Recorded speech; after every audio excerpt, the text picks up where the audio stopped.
Hello everyone. In this video, we'll be going over Chapter 2. I call this our probability overview. My name is Professor Fred Rispoli. So there'll be 7 items that we will talk about. As you can see our list here, we have the sample spaces and events, counting rules. Our first definition of probability based on relative frequencies. Then we'll discuss probability, conditional probability, independence, and finally, Bayes' theorem. So probability can be hard to define. A lot of people understand what probability is, whether they've had a college course or not, but it's a little challenging to define. So what we'll do is we'll break it down first into a few preliminary definitions. The first is what we'll call an experiment, and that's any action or process that generates observations or data. Next, we'll talk about a sample space. We'll often use capital S to denote our set that we'll call the sample space, and the definition is the set of all possible outcomes of the experiment. And then we could define an event as a set of outcomes contained in S, and we could think of A as a subset of S.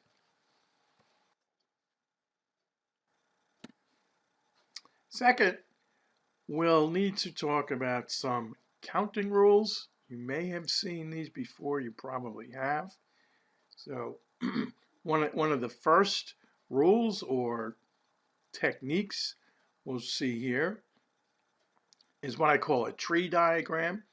It can be very useful for discovering certain probabilities. So suppose for dinner one must choose an item from each category. So you must choose a soup, and your choices are clam chowder or broccoli. You must choose a side dish among French fries or salad.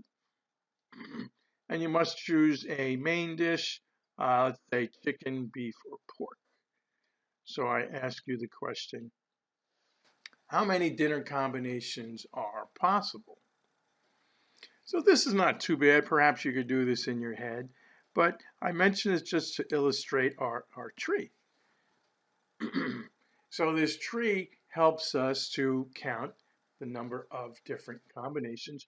You can see here at the first level we have the soups, clam chowder or broccoli. The second level we have the side dishes, and the third level we have the main dishes.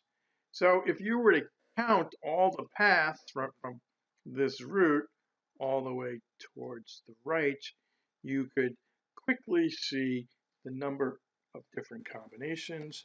We get 2 times 2 times 3, which give us 12 choices. So we're using the tree here in this easy problem, but as I said, the tree can be useful in more complicated situations, especially when we're talking about conditional probabilities. So essentially what you have here is something called the product rule that we're using, okay?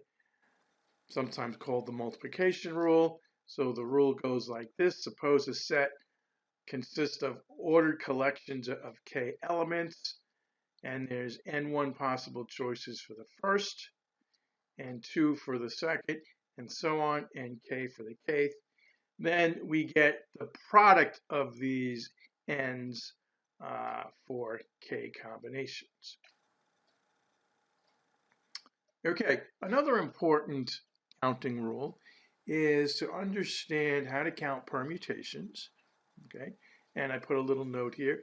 These we use when order is important, and our definition is an ordered sequence of k objects from a set of n distinct objects is called a permutation.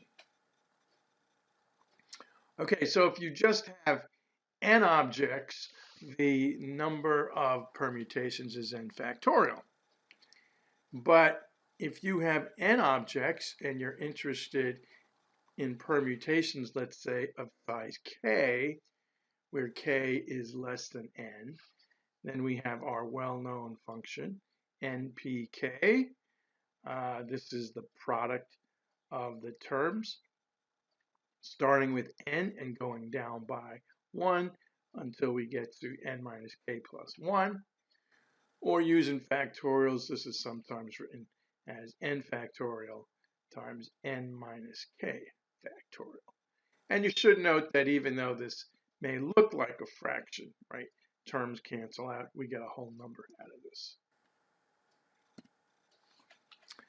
Another very important counting formula is the one we use to count combinations. And again, just a reminder, we use this when we can ignore order. So any sort of unordered subset of k objects from a set of n is called a combination. And we can count these using the well-known function n choose k. So you might see it like this. You might see it like this. This is expressed as a binomial theorem coefficient. So here we have the product of terms from n going down by 1 to n minus k plus 1. But now we have this term k factorial in the denominator. Okay, what's going to happen is we'll guess subsets sort of with a certain set of items. This would be the number of permutations on that subset. And since order is not important, we want to sort of factor this out of our count.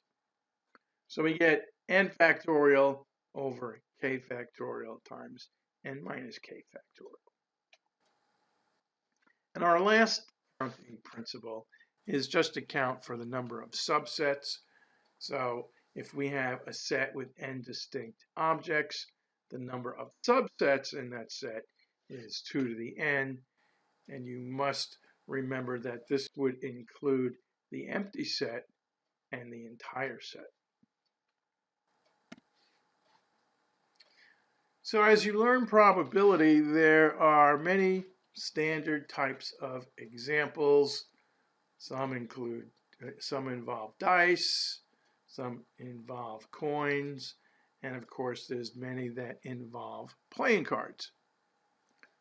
So here you see a deck of playing cards. Notice we have 4 different suits. They're called clubs, spades, hearts, and diamonds. In each suit we have 13 cards. We could begin with ace, and then we have 2 through 10. And then we have jack, queen, and king. So these last 3 columns are what people might call face cards. So again, we get a total of 52 cards for suits. Now, most decks have some of these special types of cards. You may or may not be aware of them. So here's an easy probability question. Okay, what's the probability of a one-eyed jack?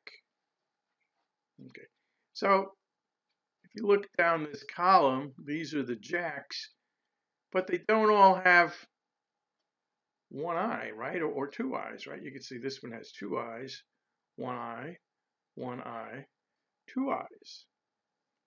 So we get a total of 2, okay? So the complete answer to our question here would be 2 over 52, where we could simplify the fraction 1 over 26. Another question, what's the probability of a suicide king? All right, well, it's a little harder to see here, but we have to look at the kings.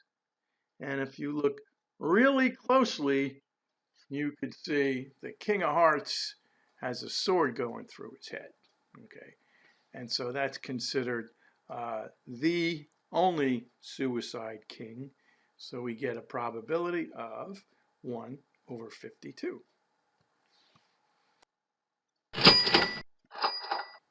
Now, here's the money example. Okay, Some of you may be familiar with poker, right? When poker, all the players are dealt 5 cards. And a very good hand to have is something called 4 of a kind. Okay. Now, 4 of a kind would be where you have 4 cards of a certain denomination. Let's go back a second. So 4 of a kind might be where you get 4 tens and some other card. Okay. Or maybe you get 4 aces and some other card. Okay. So we want to count or determine the probability of getting 4 of a kind. One more time, ring that cash register. So first, the number of different poker hands is 52. Choose 5, right? So that's the number of different combinations. We assume order is not important. We can always rearrange cards in a hand if we needed to. So this number works out to be 2,598,960. So this will be our denominator, and you'll see this number comes up whenever you have questions about cards and poker. This generally ends up being the denominator. Now in the numerator, we need to count the number of ways to get 4 of a kind. So we first determine that there's 13 different ways to get our card where we'll have 4 of the same type of card. So we get 13 here. But in poker, there's 5 cards. You get a 5 card each hand. So we have to count the number of ways for that 5th card to occur, and that would be 48. So we could multiply these two to get 624. So that's the number of different ways you can end up with a 4 of a kind hand in poker. So we could put this together and say that the probability of 4 of a kind is 624 over 2,598,960. So there's our fraction. We could either reduce this fraction, try to convert it to a decimal. As a decimal, we get 0.00024. And you might see this in terms of odds. The odds for getting a 4 of a kind hand is approximately 1 in 4,000. You can see as a decimal, these two are very, very close. Okay, so now we're able to talk about a definition for probability. I showed you an example or two. So our first definition for probability goes like this. If there are n equally likely outcomes and S are labeled a success, then the probability of a successful outcome is given as S over n. So here's a simple example. Suppose our experiment is tossing a fair die, just one die. Our sample space is S is equal to 1, 2, 3, 4, 5, 6. Okay, so here is what this die may look like. And let's say we ask, what's the probability of getting an odd number? So now we have an event A. A consists of the elements 1, 3, 5, and our probability would be, well, 3 over 6, and we could reduce that to 1 over 2.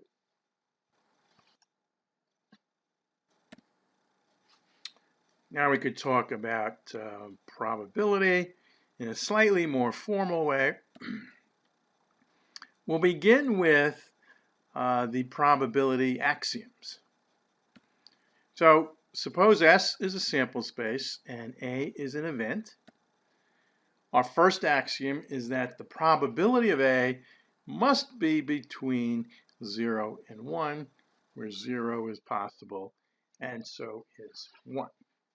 So all probabilities between 0 and 1. Second, if you have the entire sample space and we're asking about the probability of S, then that's equal to 1. And third, if A and B are mutually exclusive events in S, so that means that they do not intersect, then the probability of A union B is equal to the probability of A plus the probability of B. But again, you must have this condition where A intersect B is the empty set. All right, we could prove this property that I call the law of complements, which says that the probability of A complement is equal to 1 minus the probability of A. And another extremely important property or principle is called the principle of inclusion-exclusion, or I may sometimes just abbreviate it as pi, P-I-E. And it tells us that in general, the probability of the union, A union B, is the probability of A plus the probability of B minus the probability of the intersection. Okay. Notice this principle may look a lot like this one over here, but in this third axiom, we assumed A intersect B is the empty set, so this term ends up being 0, so you don't see it here. But that's not always the case that A and B are mutually exclusive. So if we're going to use this approach for the union, we have to make sure we subtract off the probability of A intersect B.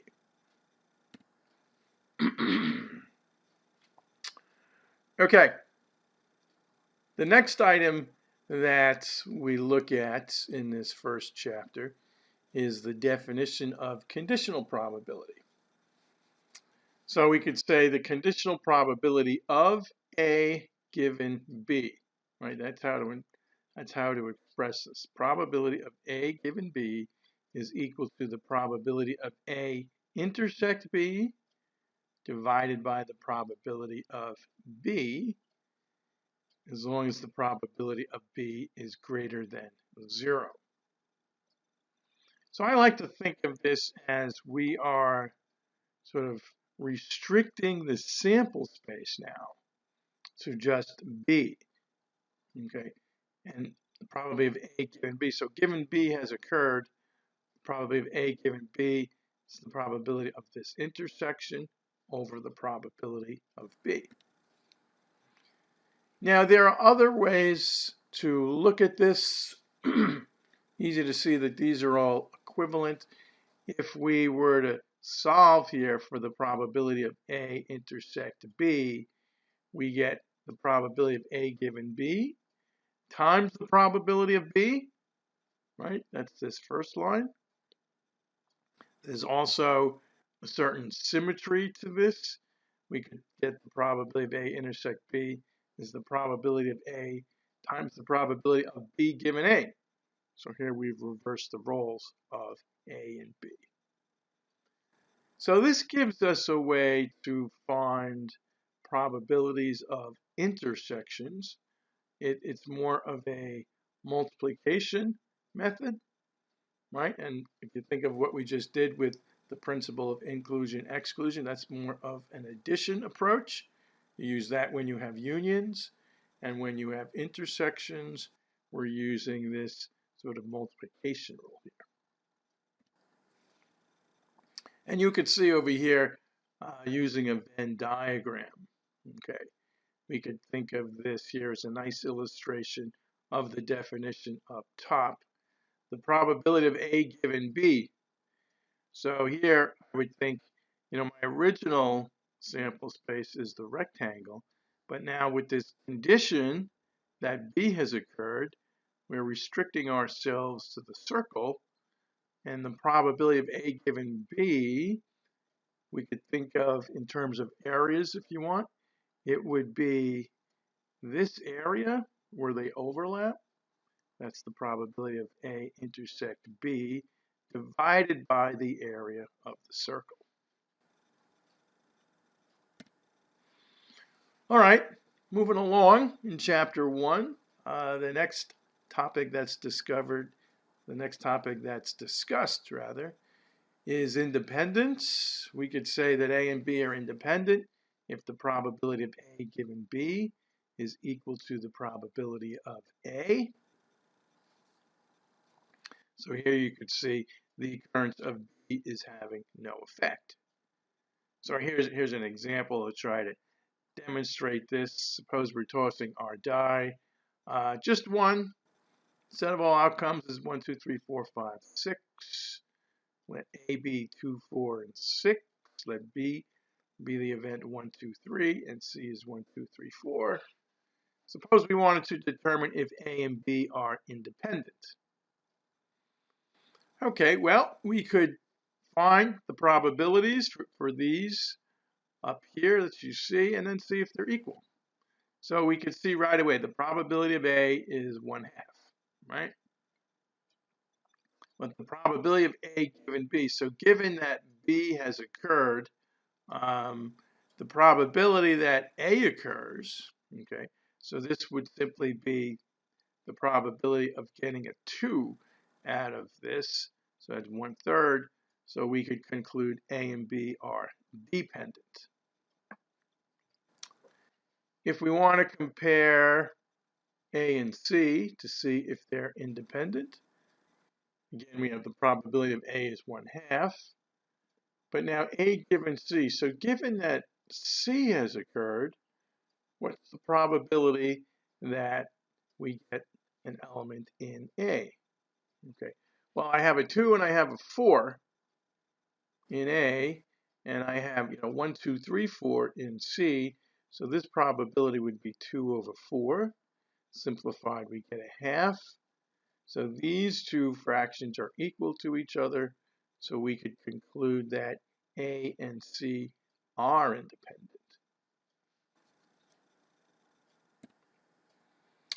All right, a few more examples of independence. You're probably familiar with spinners, right? Many games use these spinners. But let's imagine that I have spinners, and here you see spinner A, you have these 4 colors, spinner B, 3 colors. What's the probability of both spinners landing on blue? So I'll give you a second to think about that. Both spinners landing on blue. Did you get 1/12? Okay, you can see here the probability of a blue is 1/4. Here the probability of a blue is 1/3. Probability of both of these happening, we multiply the two fractions, so I get 1/4 times 1/3, which is 1/12.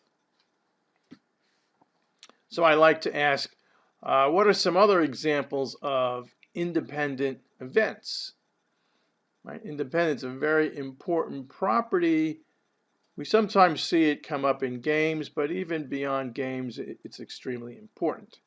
But if we just think in terms of games, some other areas where we get independent events might be coin flipping, right? If you're going to flip 3 coins, or let's say you're going to flip the same coin 3 times, the outcome on the first flip does not affect the outcome on the second flip. Okay, so coin flipping in general is considered an independent event. Another one, tossing dice. Okay, if you were to toss dice, let's say you have a pair of dice, you're going to toss them twice. The outcome on the first toss does not have an effect on the outcome on the second. Another interesting example based on some of the ideas we've talked about is in circuit analysis.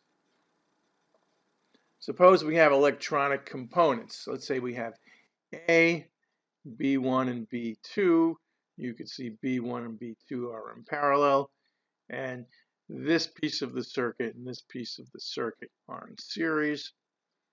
So let's say we know that the probability that A works is 0.9, and the probability B1 works is 0.8, the probability B2 works is 0.7. And now we assume that these three components are all independent. Now let's say it's known that the system works if A works. So A must work, and either B1 or B2 or possibly both must work. Okay, so that's how we could send flow, let's say from this point here, think of a source here, to some sort of sink over here. So this might be a power supply, maybe this is a light. We want to know what's the probability that the system works. All right, so we could convert this problem into a probability, right? We want to find the probability A intersect B1 union B2, right? So we have to have A to work, and we have to have one or two or both of these to work.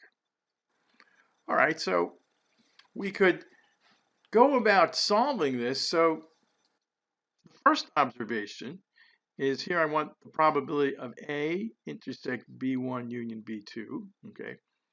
Now I know that when I have independence, I can calculate this probability by multiplying. So we get probability of A times the probability B1 union B2. So there's our independence. The probability of A is 0.9. The probability of B1 union B2 we could express as the probability of B1 plus the probability of B2 minus the probability B1 union B2. What did I use here, right, in this second line? We know here we just made a substitution, but why is this expression equal to this? We talked about that a couple minutes ago. That's the principle of inclusion, exclusion, or pi. Okay, so we have that now. What happens next?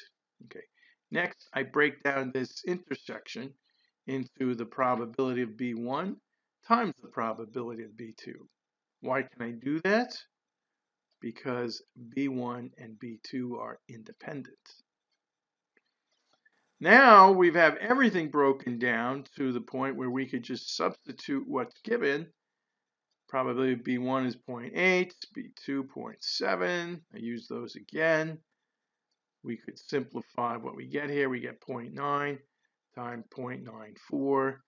So in the end, we get our final probability 0.846. Okay, and finally, I just mentioned Bayes' theorem. Okay, very important theorem. This is the last section in chapter 2. The idea is when you have a sample space that can be broken down. So let's say I have my sample space S can be broken down into these sets A1, 2, 3, 4, and 5. Okay, I'm going to call that a partition of the sample space. Now, if I have another set, let's call it B, and I wanted the probability of B, we can sort of break this probability calculation into, well, in this case here, it would be 5 different pieces. The probability of B intersect A1, B intersect A2, B intersect A3, and so on. Okay, so we could express this like this. And if we take this one more step, we could go back to our definition of conditional probability and take this probability of B intersect A1 and break it down into the probability of A1 times the probability of B given A1.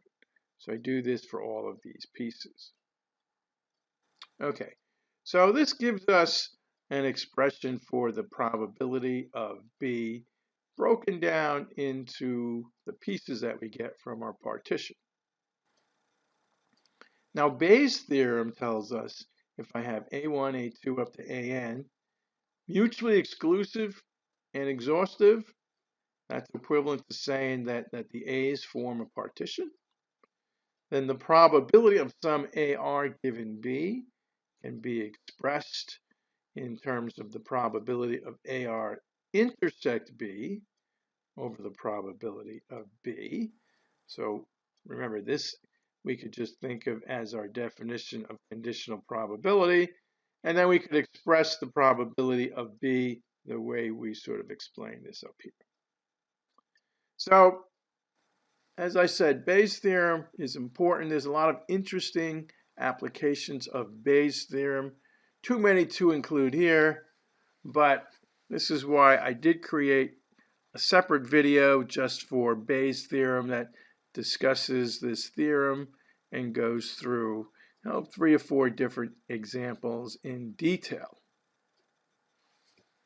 So this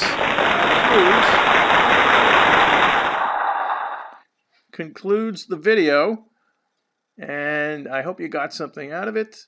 Please go on now and go through the material in Chapter 2.